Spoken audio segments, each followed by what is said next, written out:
ನಿಸರ್ಗಧಾಮ ಪ್ರವಾಸಕ್ಕೆ ಬಂದಿದ್ದ ಎನ್ಜಿಒ ಸಂಸ್ಥೆಯ 3 ಜನ ವಿದ್ಯಾರ್ಥಿಗಳು ನೀರಿನಲ್ಲಿ ಮುಳುಗಡೆಯಾಗಿದ್ದು ತಲಕಾಡು ಸಮುದಾಯ ಆರೋಗ್ಯ ಕೇಂದ್ರಕ್ಕೆ ತರಲಾಯಿತು. ಅದರಲ್ಲಿ 2 ಮಕ್ಕಳು ಮೃತಪಟ್ಟಿದ್ದು, 1 ಮಗು ಸಾವಿನಂಚಿನಲ್ಲಿದ್ದ ಸಂದರ್ಭದಲ್ಲಿ ವೈದ್ಯರ ಸತತ 1 ಗಂಟೆಗಳ ಕಾಲ ಚಿಕಿತ್ಸೆ ನೀಡಿ ಕೃತಕವಾಗಿ ಉಸಿರಾಟ ಮಾಡುವ ವ್ಯವಸ್ಥೆ ಮಾಡಿ ಮೈಸೂರಿನ ಜೆಎಸ್ಎಸ್ ಆಸ್ಪತ್ರೆಗೆ ರವಾನೆ ಮಾಡಲಾಯಿತು. ಸಾಮಾನ್ಯವಾಗಿ ವೈದ್ಯರು ಬೇರೊಂದು ಆಸ್ಪತ್ರೆಗೆ ರೋಗಿಯನ್ನ ರವಾನೆ ಮಾಡಿದ್ಮೇಲೆ ನಮಗೂ ಅದಕ್ಕೂ ಸಂಬಂಧವಿಲ್ಲ ಎಂಬಂತೆ ಇರುವ ಈ ಕಾಲದಲ್ಲಿ ತಲಕಾಡು ಸಮುದಾಯ ಆರೋಗ್ಯ ಕೇಂದ್ರದ ಮಕ್ಕಳ ತಜ್ಞರಾದ ಡಾಕ್ಟರ್ ಮಧುರವರು ಮಾನವೀಯತೆಯನ್ನ ಮೆರೆದಿದ್ದಾರೆ. ನೀರಿನಲ್ಲಿ ಮುಳುಗಿದ್ದ ಮಗುವನ್ನ ತಲಕಾಡಿನ ಆಸ್ಪತ್ರೆಯಿಂದ ಮೈಸೂರಿಗೆ ತೆಗೆದುಕೊಂಡು ಹೋದಾಗಿನಿಂದ ಪ್ರತಿದಿನ ಮಗುವಿನ ಯೋಗಕ್ಷೇಮವನ್ನ ವಿಚಾರಿಸ್ತಾ ಇದ್ದು, ಅದೃಷ್ಟವಶಾತ್ ಮಗುವಿಗೆ ಯಾವುದೇ ಪ್ರಾಣಾಪಾಯವಿಲ್ಲದೆ ಬದುಕಿ ಉಳಿದಿದೆ. ಇದಕ್ಕೆ ಮುಖ್ಯ ಕಾರಣ ಅಂದ್ರೆ ಸಕಾಲಕ್ಕೆ ಚಿಕಿತ್ಸೆಯನ್ನ ನೀಡಿದ ತಲಕಾಡು ಸಮುದಾಯ ಆರೋಗ್ಯ ಕೇಂದ್ರದಲ್ಲಿರುವ ವೈದ್ಯಾಧಿಕಾರಿಗಳು ಹಾಗೂ ಸ್ಟಾಫ್ ನರ್ಸ್ ಮತ್ತು ಸಿಬ್ಬಂದಿಗಳು.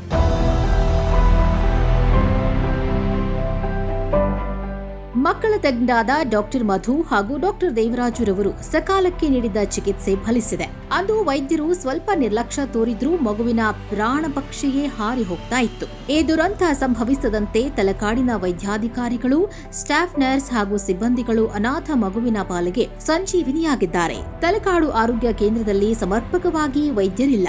ಇಂಥ ಸ್ಥಿತಿಯಲ್ಲಿ ವೈದ್ಯರ ಜೊತೆಗೆ ಮಾನವೀಯತೆಯ ಗುಣಗಳನ್ನ ಹೊಂದಿರುವ ವೈದ್ಯಾಧಿಕಾರಿಗಳು ನಮ್ಮ ತಲಕಾಡು ಸಮುದಾಯ ಆರೋಗ್ಯ ಕೇಂದ್ರದಲ್ಲಿ ಇರುವುದು ನಮ್ಮ ಸೌಭಾಗ್ಯವೇ ಸರಿ.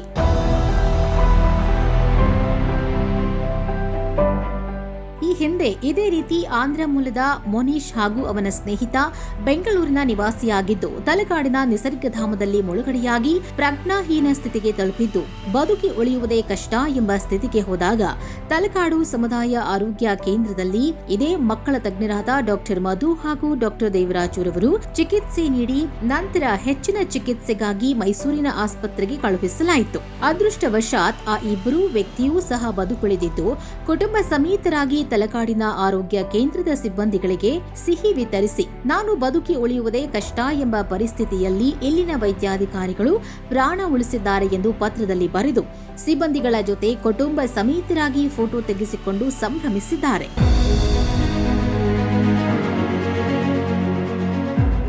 ಇದಿಷ್ಟೇ ಅಲ್ಲದೆ ಇದೇ ರೀತಿ ನಮ್ಮ ತಲಕಾಡು ಆರೋಗ್ಯ ಕೇಂದ್ರದ ವೈದ್ಯರು ಪ್ರಾಣವನ್ನ ಉಳಿಸಿ ವೈದ್ಯೋ ನಾರಾಯಣೋ ಹರಿ ಎಂಬ ಪದಕ್ಕೆ ಮತ್ತಷ್ಟು ಜೀವ ತುಂಬಿದ್ದಾರೆ. ಈ ಸಂತೋಷದ ವಿಚಾರ ತಿಳಿದ ಬೆನ್ನಲ್ಲೇ ಜನಸ್ನೇಹಿ ನ್ಯೂಸ್ ತಂಡ ಸಮುದಾಯ ಆರೋಗ್ಯ ಕೇಂದ್ರಕ್ಕೆ ಭೇಟಿ ನೀಡಿದಾಗ ವೈದ್ಯರು ಹಾಗೂ ಸ್ಟಾಫ್ ನರ್ಸ್ ಸಿಬ್ಬಂದಿಗಳು ಒಂದು ಕಡೆ ಖುಷಿಯನ್ನ ವ್ಯಕ್ತಪಡಿಸಿದರೆ ಮತ್ತೊಂದು ಕಡೆ ಬೇಸರವನ್ನ ವ್ಯಕ್ತಪಡಿಸಿದ್ದಾರೆ. ತಲಕಾಡಿನಲ್ಲಿ ಕೆಲಸ ಮಾಡಲು ನಮಗೆ ಖುಷಿ ಇದೆ, ಆದರೆ ಕೆಲವರು ನಮ್ಮನ್ನ ಅವಾಚ್ಯ ಶಬ್ದಗಳಿಂದ ನಿಂದಿಸೋದು ಮತ್ತು ನಮ್ಮ ಮೇಲೆ ಹಲ್ಲೆ ಮಾಡಲು ಬರುವುದು ಈ ರೀತಿ ಘಟನೆಗಳು ಆಗಾಗ ನಡೆಯುತ್ತಲೇ ಇದೆ. ಎನ್ಜಿಒ ಸಂಸ್ಥೆಯ ಅನಾಥ ಮಗುವಿಗೆ ಚಿಕಿತ್ಸೆ ನೀಡ್ತಾ ಇದ್ದಾಗಲೂ ನಮಗೆ ಚಿಕಿತ್ಸೆ ನೀಡಲು ಬಿಡದೆ ಅವಾಚ್ಯ ಶಬ್ದಗಳಿಂದ ನಿಂದಿಸ್ತಾ ಇದ್ರು. ಸ್ಥಳೀಯರು ಯಾರೂ ಮಾತನಾಡಲಿಲ್ಲ. ಡಾಕ್ಟರ್ಗಳು 3 ಜನರಿದ್ದಾರೆ, ಅದರಲ್ಲಿ ಒಬ್ಬರು ರಜೆ ಹೋಗಿದ್ದಾರೆ, ಇನ್ನು ಉಳಿದಿರುವುದು ನಾವಿಬ್ಬರೇ. ತಲಕಾಡಿನಲ್ಲಿ ತುಂಬಾನೇ ಒಳ್ಳೆಯ ಜನರಿದ್ದಾರೆ, ಆದರೆ ಕೆಲವರ ಈ ವರ್ತನೆಯಿಂದ ಸಮುದಾಯ ಆರೋಗ್ಯ ಕೇಂದ್ರದಲ್ಲಿ ಡಾಕ್ಟರ್ಗಳು ಬರಲು ಯೋಚನೆ ಮಾಡುವ ಪರಿಸ್ಥಿತಿ ನಿರ್ಮಾಣವಾಗಿದೆ. ನಾವು ಕಾಫಿ ಕುಡಿಯಲು ವಿಶ್ರಾಂತಿ ತೆಗೆದುಕೊಳ್ಳಲು ಸಹ ಹೋಗದೆ ಎಷ್ಟೇ ರೋಗಿಗಳು ಬಂದರೂ ನೋಡ್ತಾ ಇದ್ದೇವೆ. ಇಷ್ಟೆಲ್ಲ ಮಾಡಿದ್ರೂ ಕೆಲವರು ನಮ್ಮನ್ನ ಅವಾಚ್ಯ ಶಬ್ದಗಳಿಂದ ನಿಂದಿಸ್ತಾರೆ, ಮದ್ಯ ಸೇವಿಸಿ ಜಗಳ ಮಾಡುವ ರೀತಿ ವರ್ತಿಸ್ತಾರೆ. ಈ ಹಿಂದೆ ವೈದ್ಯೋ ನಾರಾಯಣೋ ಹರಿ ಅಂತ ಕರೀತಾ ಇದ್ರು, ಈಗ ವೈದ್ಯರನ್ನ ಹಿಡಿದುಕೊಂಡು ಹೊಡೆ ಎಂಬುವಂತಾಗಿದೆ. ಎನ್ಜಿಒ ಸಂಸ್ಥೆಯ ಮಗುವಿಗೆ ಚಿಕಿತ್ಸೆ ನೀಡುತ್ತಿದ್ದಾಗಲೂ ಸಹ ಮದ್ಯ ಸೇವಿಸಿ ಸ್ಟಾಫ್ ನರ್ಸ್ ಮೇಲೆ 2 ಹಲ್ಲೆ ಮಾಡಲು ಬಂದಿದ್ದಾರೆ. ಸ್ಥಳದಲ್ಲೇ ಇದ್ದ ಸ್ಥಳೀಯರು ಯಾರೂ ಅವರನ್ನ ಕೇಳಲಿಲ್ಲ. ಕಳೆದ ವರ್ಷ ಒಬ್ಬ ಸಿಬ್ಬಂದಿಯ ಮೇಲೆ ಹಲ್ಲೆಯನ್ನೇ ಮಾಡಿಬಿಟ್ಟ. ಈ ರೀತಿಯ ವರ್ತನೆಯಿಂದ ಇಲ್ಲಿಗೆ ವೈದ್ಯರು ಬರಲು ಯೋಚನೆ ಮಾಡುವ ಪರಿಸ್ಥಿತಿ ಬಂದಿದೆ. ಇದೇ ಕಾರಣಕ್ಕೆ ನಾವು ಸಹ ಇಲ್ಲಿಂದ ಬೇರೆ ಕಡೆ ವರ್ಗಾವಣೆಗೊಳ್ಳಲು ನೋಡ್ತಾ ಇದ್ದೇವೆ ಅಂತ ಬೇಸರ ವ್ಯಕ್ತಪಡಿಸಿದ್ರು. ಏನಾದರೂ ಗ್ರಾಮದ ಜನರು ಹಾಗೂ ಯಜಮಾನರು, ಚುನಾಯಿತ ಸದಸ್ಯರು ವೈದ್ಯಾಧಿಕಾರಿಗಳಿಗೆ ಸಹಕಾರ ನೀಡಬೇಕು.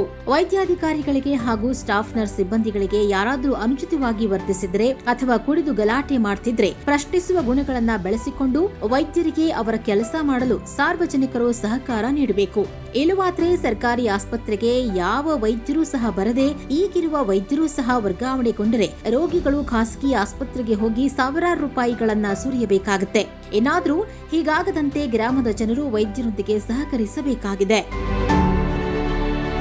News desk, Janasnehi news, Talakadu.